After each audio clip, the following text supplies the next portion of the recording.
water that hasn't seen the sun since before the pyramids were built. But who carries its message?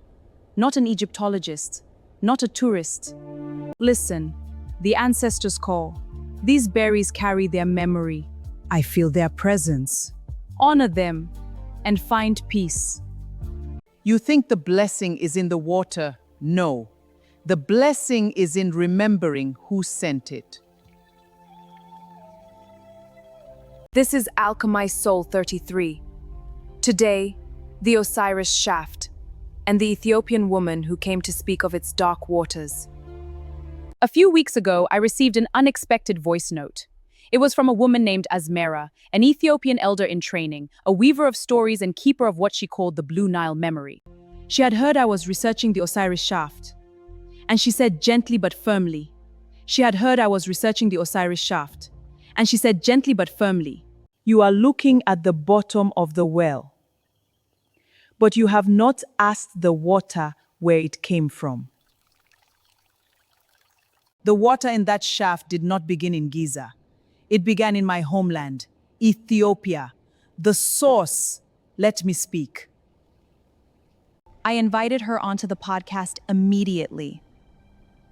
What she shared changed how I understand the word blessing. Maya, the ancestors whisper to us. What do they say, Azmera? That we must stand united, like these stones. Then we will stand together. Azmera, thank you for being here. You told me that the Osiris Shaft water is not Egyptian first, it is Ethiopian first. Yes, and this is not politics. This is hydrology and soul. The water in that deepest chamber, untouched by sun for 10,000 years. That water is fossil rainwater, yes. But also, that water is the memory of the Blue Nile. The Blue Nile rises in Lake Tana in Ethiopia. From there, it travels thousands of miles to Egypt. But in ancient times, before the deserts, the water table connected. The aquifer beneath Giza was fed by rains that fell on the Ethiopian plateau. So, when you stand in the Osiris Shaft, you are standing in Ethiopian rain, darkened, still, but still ours. I didn't know that. Most people don't. Really, I had no idea. Yes, it's an old secret. Thank you for telling me. Elder, is this like the pyramids in Egypt?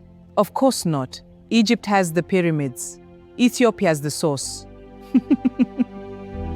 The world celebrates the mouth of the river. But the mouth cannot speak without the womb. We are the womb. You keep saying the water holds a blessing, but not like a magic spell. What kind of blessing does an Ethiopian messenger see in that shaft? In my tradition, water that has never seen the sun is not dead. It is virgin. It has not been asked to perform, not to grow crops, not to be seen, not to be praised. That water has only one job, to remember. And what does it remember? It remembers the highlands, the sound of rain on volcanic rock, the feet of antelopes who drank from the first streams. It remembers a time before kings, before borders, before temples. So the blessing is this. You are allowed to be forgotten by the world, but remembered by the earth. That's profound.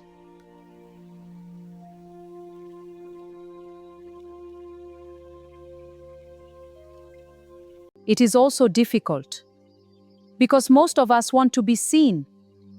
But the Osiris water says,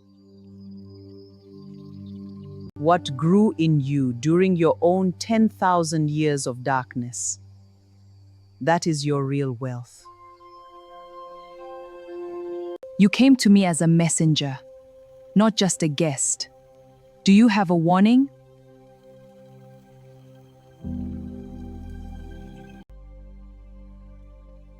Elder? Yes. Do not romanticize the dark too quickly. That water is sacred, yes, but it is also lonely water.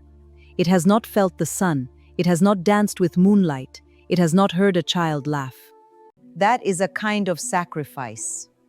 The blessing is real, but the price is isolation. So what do you tell someone who wants to receive the blessing without going to Egypt? The true blessing is in the heart's journey, not the miles traveled.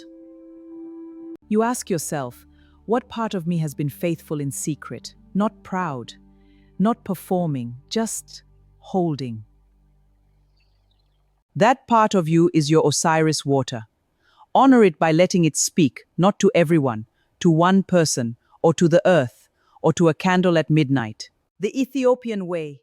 The messenger does not shout. The messenger walks from village to village quietly. That is enough. Can you give our listeners a small ritual from your tradition that honors this kind of hidden water? Yes, we honor the hidden waters with a simple prayer. We ask for their blessing and protection. We offer a gift and touch the water. Yes. You will need 3 things: a clay or glass bowl, rainwater or water left under a full moon, then hidden for 3 days in darkness. A single coffee bean, because in Ethiopia, coffee is the ritual of listening. Place the bowl on the floor after sunset. Pour the hidden water. Drop the coffee bean in silence. Yes, Elder. Water of my unseen ancestors. You were not praised, but you were not wasted. Teach me to be faithful without applause. Leave it until dawn. Then pour it into the roots of a tree, not a potted plant. A tree that touches the deep earth. Why a tree? The tree is our root. It stands tall, connecting us to the heavens and the earth, just as our ancestors did. I see. It's a symbol. Because a tree has roots that also live without sunlight. The tree understands. The tree will carry your prayer down and then up as leaves. Azmera, if someone listens to this episode and feels called to the Osiris Shaft's water, but cannot travel, what is your final message? The sacred bound by distance. The shaft is not a place. It is a condition. The condition of being unseen but not unloved. Ethiopia taught me, the source is always smaller than the river's mouth. The spring is humble. The spring is humble. Yes, the source is always smaller. I understand. The ocean is famous, but the ocean dies without the spring. So, if you feel like dark water in a hidden chamber, unknown, untouched, waiting, do not curse your hiding. You are not abandoned. You are the source pretending to be forgotten. One day, someone will dig. And they will drink. And they will remember your name in a prayer they do not fully understand. Is this the blessing? That is the blessing. That is the message.